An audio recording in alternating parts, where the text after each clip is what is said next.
Silent Hill, a town that just feels like its only occupants are the monsters birthed from the darkest recesses of the human mind. It's simply a metaphor about coming to terms with our deeply rooted guilt, pain, shame, or trauma, or a combination of both. And if you don't, well, then succumb to the darkness. Silent Hill 3, you don't just play as some overly idealistic hero. No, that's not what we're about here in Konami's world back in the day. You play as someone who expresses grief, confusion, rage, human emotions and such.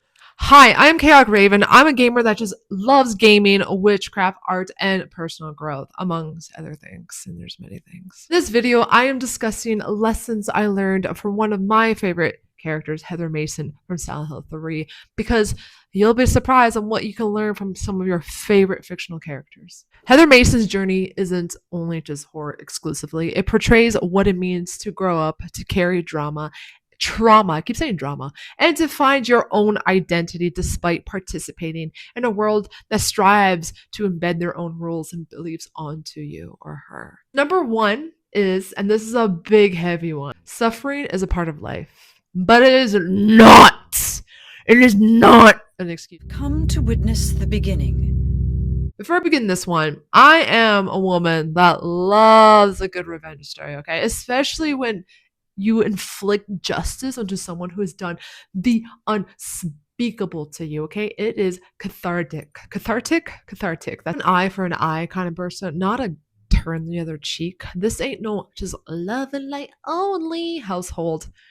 I do still express love and light, obviously. Just like Jennifer seeking her revenge and I spin your grave. That is acceptable. Call me up if you need help, is what I'm saying. What I'm referring to here is different. Life has suffering. It's inevitable for many of us to go through life without some kind of pain being thrown our way. You can't walk through a rainstorm without getting wet, even with an umbrella. I'm sorry, your pants or something's getting wet.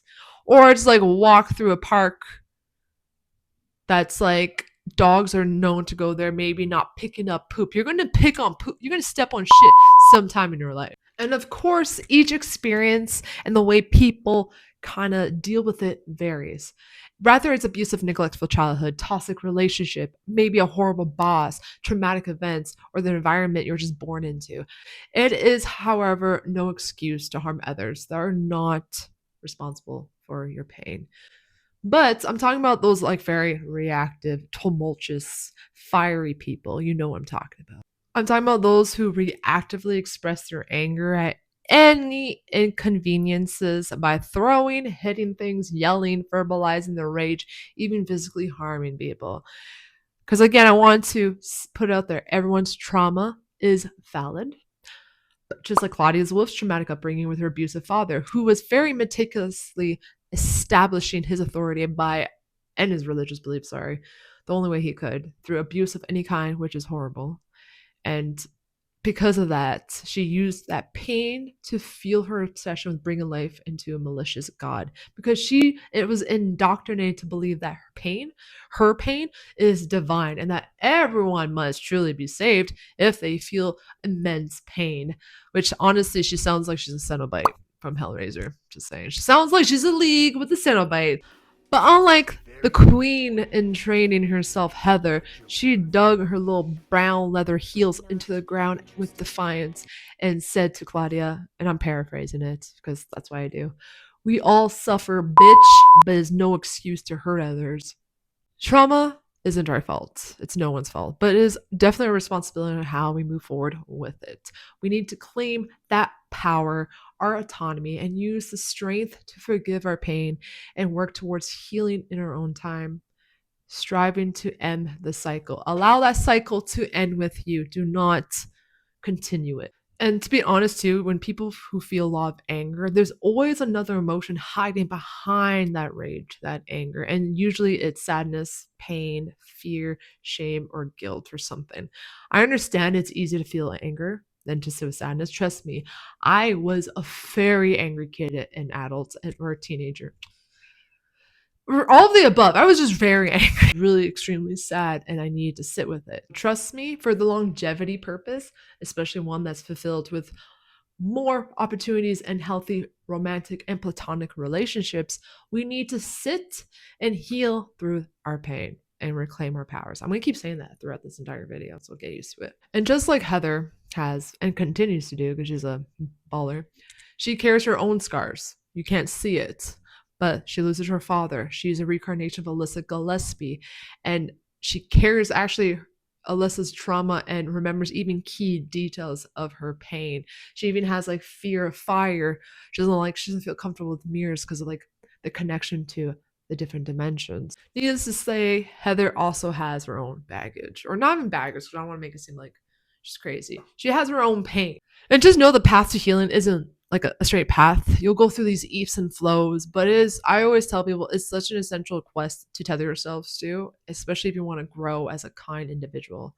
And that cycle, it ends with you, babe. Okay, so I kind of like started heavy with that one. There's more that could be said, but obviously I don't want to make this video too unnecessarily long, so must go on. Number 2, you can be terrified, but don't allow that to stop you. Heather, during this whole ordeal, appears strong-willed. Yes, tenacious, definitely.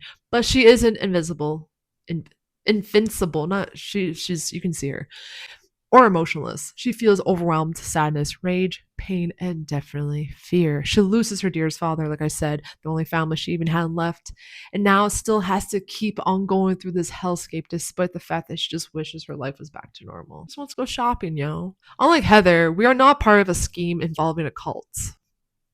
Well, I'm not. I can't really say for you. But at least we're also not tasked with driving or traveling to a desolate town plagued by monsters. So, I mean, I think I'm winning here. Regardless, fear is a natural emotion. There are so many reasons why fear introduces itself. Rather, it's starting a new job, going to a new school, trying a new skill, traveling on public transportation,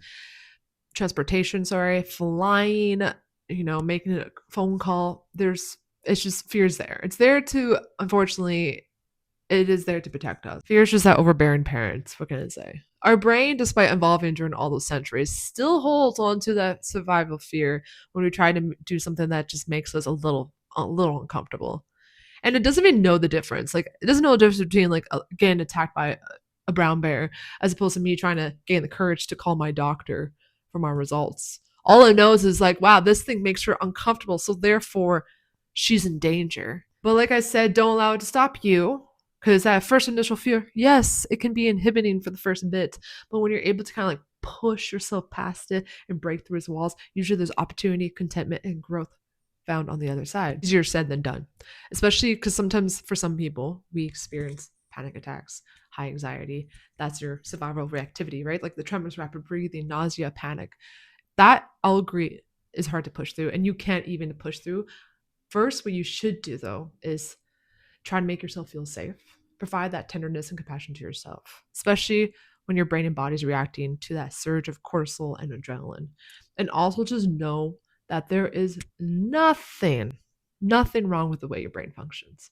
Then when you're kind of like, you got that in your head, you're giving yourself some compassion towards feeling that moment or feeling that intense surge. You need to now start bringing that fear down. Okay, so there's this breathing technique. I know, but it helps. It'll help kind of like get that parasympathetic nervous system jump started. That rest and digest will help us just feel a little bit more calmer. What you want to do is do a quick inhale through the nose. Nice and sharp. And then the exhale, you're going to let the air expel very slowly, control it, repeat it as necessary. And when I feel like I'm kind of coming down from the heightened state, I just affirm to myself, I am safe.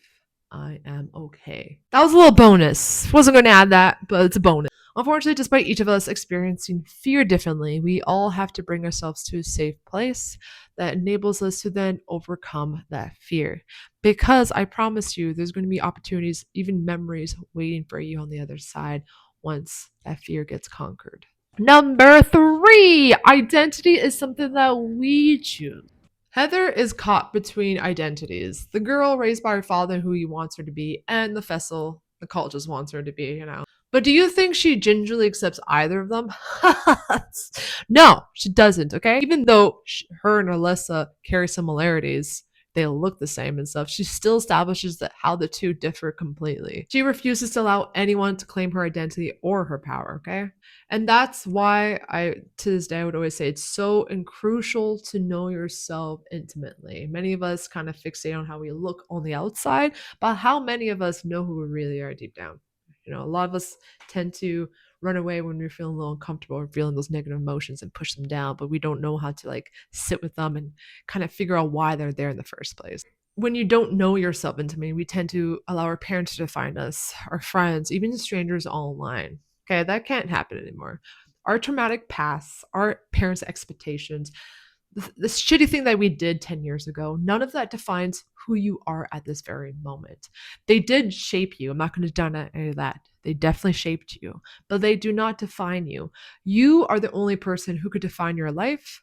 And what's beautiful about that is that each day is a new day to reinvent yourself or build upon the person you were yesterday. Others will try to claim to know you. They'll say you're meek, selfish, rude, too loud, but whatever they say, you cannot allow that to tear you down, okay? Sure, someone will say, some stranger online will be like, wow, you're so fucking rude. I'm not, though. I'm only rude to people who are rude to me. So it's like, yeah, that aspect, I guess you're right. But anyways, moving on. And the last one, number 4. Healing isn't pretty, but it's important. So sometimes we just have to face the dark. The Hill doesn't offer Heather that happy ending. No, no, no, no, no. But it does provide her with something better, having peace with herself. Yet, I mean, she still obviously has to perform a funeral for her father and probably has then process that grief more thoroughly. But Heather doesn't get the luxury of avoiding her past, is what I'm trying to say. The horror she faces is directly tied to her origin, her identity, and her mother, Alyssa's trauma.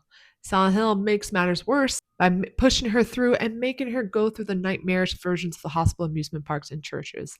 It just places link to the very personal, very real wounds of Heather that she inherited from her predecessor. Healing isn't avoidance. It's about confrontation. It's in no way easy like everything else, but it is necessary for that healthy life and a resemblance of healthy life. Heather's path shows that the only way out sometimes is through it. She's forced to live pain and piece together her fractured identity, mirroring how real healing often involves digging into the buried memories and just walking through that shadow self, or at least acquainting ourselves to them. It's pretty much like when Heather meets evil Heather in the amusement park. That's her shadow self. You have to sometimes acquaint yourself with them and get to know them. So again, we can take from this video, healing isn't linear, tidy, or even visible. It's painful and messy. Like, honestly, a little story myself. It took me a decade to heal through my own body dysmorphia. It was so limiting in the way I lived my life. Like, it consumed every thought process. I couldn't go outside. I would only go outside at nighttime like I was a vampire. Wouldn't go shopping with friends. I just slowly just started to say no because I just thought it wasn't worth it because I believed I looked like some kind of monster.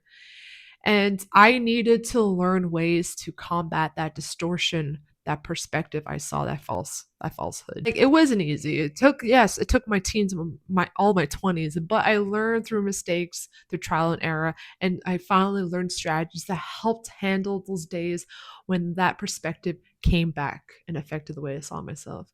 I was able to finally look at my reflection in the mirror, to go outside during the day, to finally enjoy life and reintroduce myself to the real me. I am now more content than ever. And of course, yes, it creeps from time to time, but I have the skills now. So now allow it to overcome me. And yes, it kind of sucks because sometimes, like, while I was going through that, people were going to school, figuring out their careers and all this stuff, and I don't have anything tangible to showcase my efforts. I don't want you to think that it doesn't mean it's any less short of amazing, because it is. You deserve to invest in your healing. Confront that pain. So make sure you just confront your pain. Yeah, it's all, self definition, claiming your own story. In the end, Heather, guess what? She chose to end the cycle and she chose herself. And that is pretty much the lessons I learned from this amazing character. I grew up with brothers, so it's actually nice to use fiction to find like a female role model. And Heather was a huge one when I was like 12. So kudos. Thank you, Heather. Anyways, let me know what you learned from playing Silent Hill 3, if you learned anything at all, and what you thought about this video. Also, I would love to know which characters did you look up to and what qualities do they harbor that you admire. Because who knows, maybe I'll make this into a little mini series about lessons we can learn from our favorite characters, but we shall see. We shall see. For now, keep playing, keep leveling up, and just have that day that you absolutely deserve. Bye bye.